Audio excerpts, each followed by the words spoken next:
क्या आप जानते हैं कुछ छोटी छोटी चीजें आपके घर की हालत, किस्मत और सुकून पर असर डाल सकती हैं।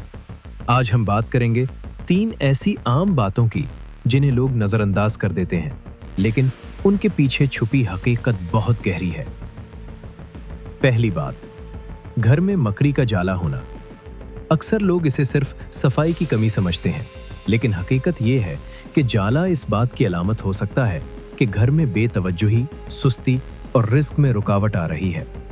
इस्लामी रिवायात में सफाई को निस्फ ईमान कहा गया है, तो जहां गंदगी और जाले हों, वहां बरकत कैसे आएगी?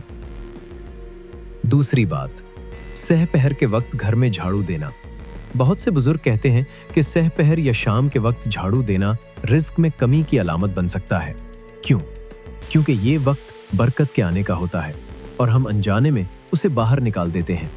इसीलिए बेहतर यही है कि सफाई दिन के वक्त की जाए। तीसरी और अहम बात, हमसाये से नमक मांगना। आपने ये जरूर सुना होगा कि नमक मांगना अच्छा नहीं होता। बाज रिवायात के मुताबिक नमक मांगने से ताल्लुकात में तलखी आ सकती है और घर की बरकत मुतासिर हो सकती है। इसीलिए कोशिश करें कि नमक जैसे बुनियादी चीजें हमेशा अपने घर में मौजूद रखें।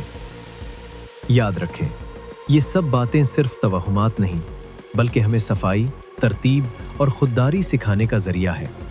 अगर आप चाहते हैं कि आपके घर में सुकून, बरकत और खुशियां आए, तो इन छोटी बातों को नजरअंदाज मत करें।